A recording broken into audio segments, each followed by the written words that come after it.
Hey everyone. So this week, what you're going to be doing is discovering Beowulf, this Anglo-Saxon epic poem. And last week you learned about the Anglo-Saxon time period and the culture and a little bit of the language to get us ready to experience this Beowulf. So, what is there to say? It is, like I said, in a foreign language, 1,000 years ago-ish, and then it got translated into a way for us to read it, and then it got retranslated into modern English. And in 2007, there was a movie, a CGI movie that is fairly close to the original one, but it has some other elements that makes it very Hollywood and stuff. But suffice it to say that it's still relevant today, and I just think that's pretty interesting. So I've created this module. You should be able to go through it fairly independently, but I just wanted to walk you through it. So what you're going to do first is you're going to you're going to watch a video. There's this epic introduction one. It's pretty academic, pretty scholarly. And actually what I did is, I did this out of order. There we are. So do the academic one first, then there's a sarcastic one. And then what you're going to do is on this page right here, it is basically a page that you have to view that you're going to then fill out this guided note taking about what was revealed in those videos. So what you could do is you could just watch the two videos, take a lot of notes, and then take this quiz to see how well you did. I don't think it gives you the stuff automatically, but what I can do is I can put it in the grade book just to let you know how you did.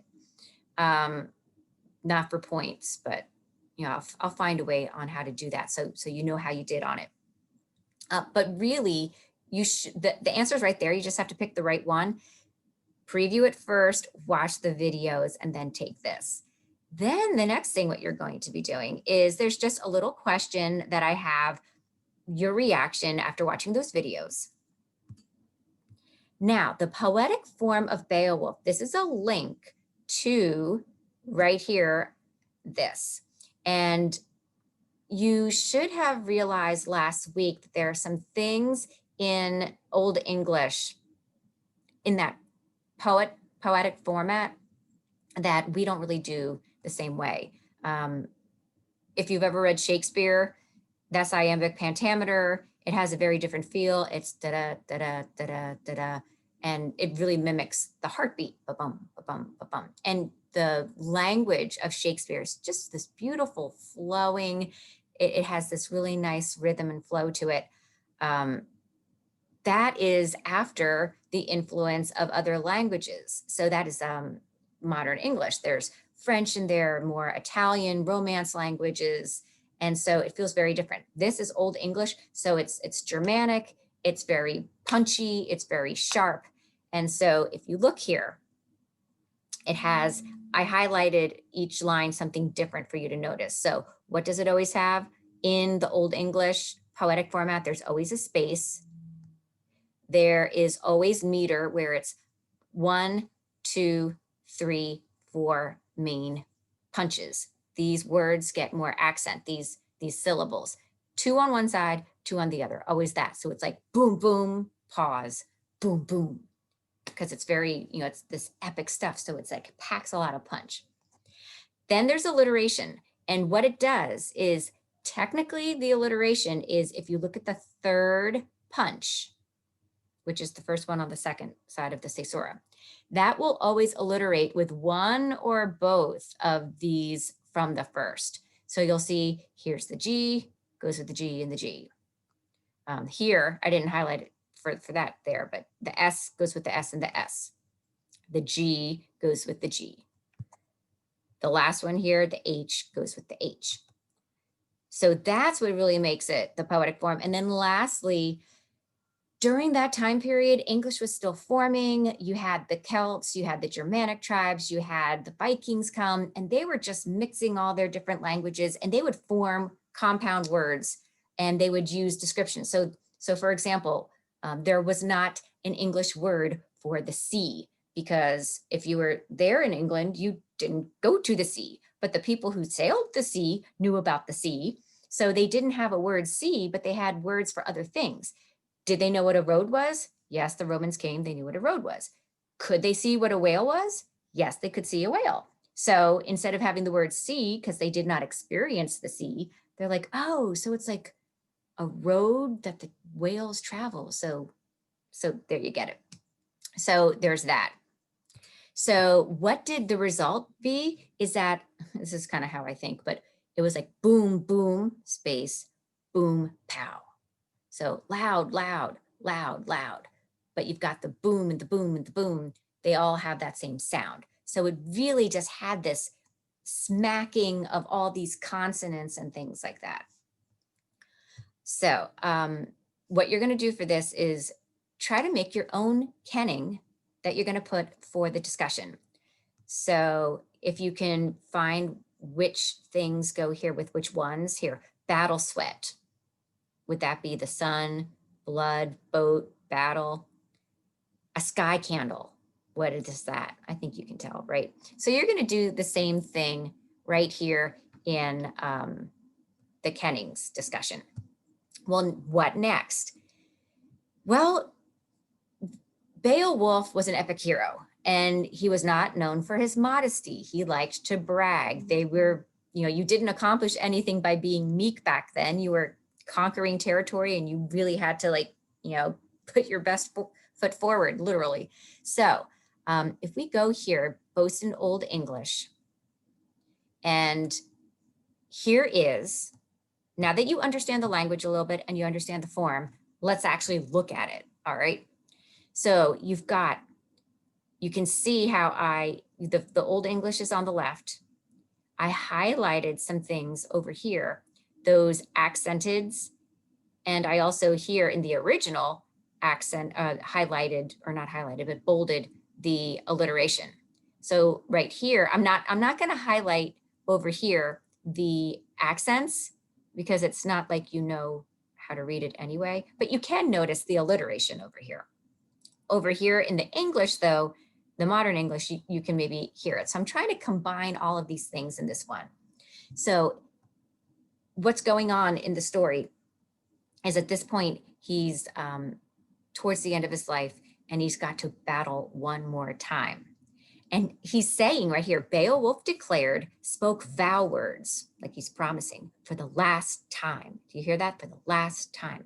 I have risked many wars in my youth, yet I wish old wise warden of the folk seek vendetta. All right. So if you look, Beowulf said, he promised for the very last time, and he says that he risked many wars in his youth. When he was younger, he fought lots of wars. He took some risky chances.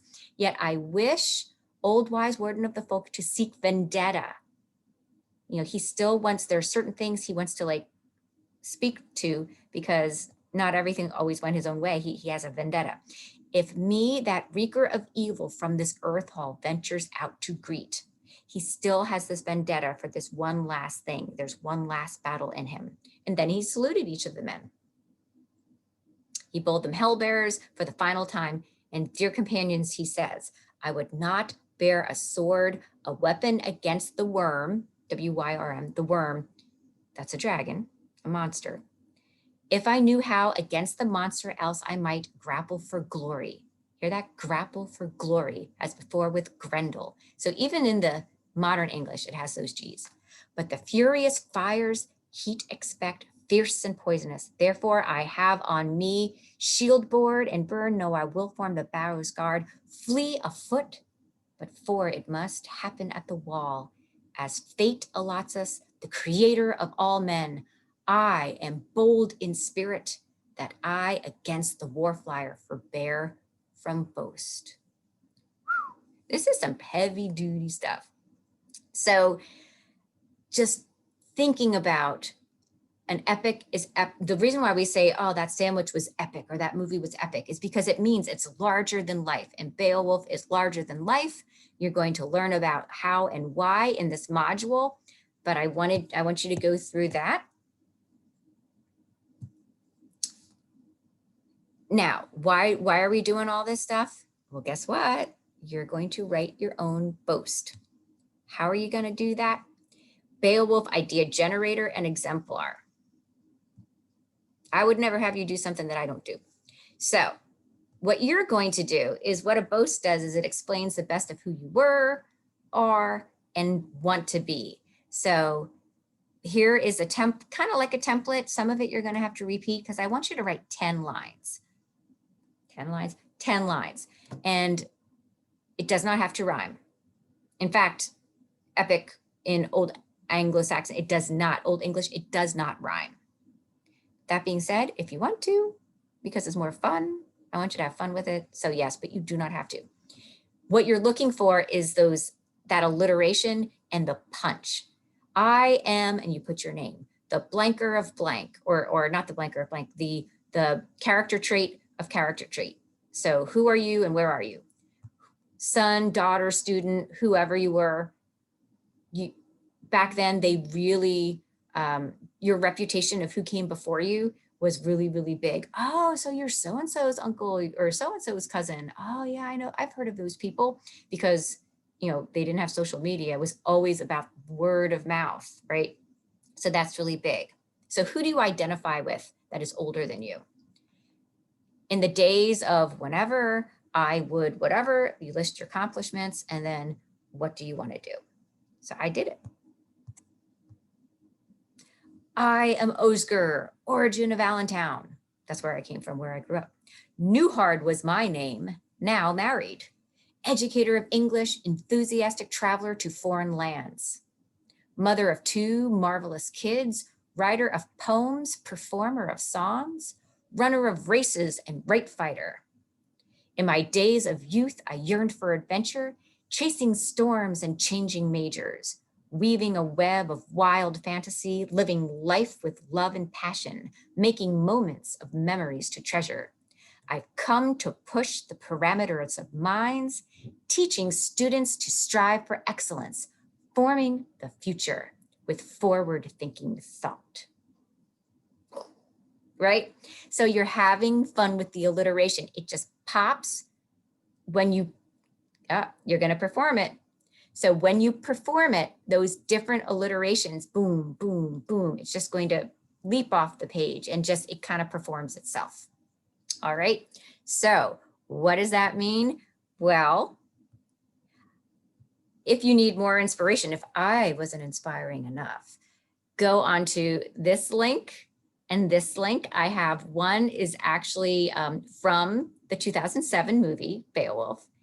This one is a modern spin on boasting, epic rap battle. I found a clean one. You can maybe watch those for fun. It gets you in the mood of how to do this. And then finally, what are you going to do? You are going to have a recorded submission. This is something new I'm trying, so I hope it works. When you click onto that, there's a link that will take you to Flipgrid and you'll do it. Now, how are you going to write it? I do have right here a Beowulf graphic organizer. You do not have to do it. All it is just rows where you put the first half of the line and then the second half of the line and the thesaurus right there. So it's one extra step, but it's where you write it before you perform it. Have fun with the performance. Halloween is coming up. It's beautiful outside with the falling leaves and stuff. Maybe you want to film it on your phone and go out into the park and scream. When I do this in person with my students, I would give them plastic swords and they'd charge across the battlefield and scream out their name. You'll get it when you watch the link there. So paint your face blue like an Anglo-Saxon. I don't know. But just seriously have fun with it. When you submit it, then you'll be able to see the other people who submit it and you can check back. And it's just a way to have fun with our language, appreciating where it came from and envisioning where you want to go. Thanks a lot. If you have any questions, email me. I'll do my best to answer them as timely as possible. And remember, you can always tune in at 11:35 for our check-in. Have fun. Can't wait.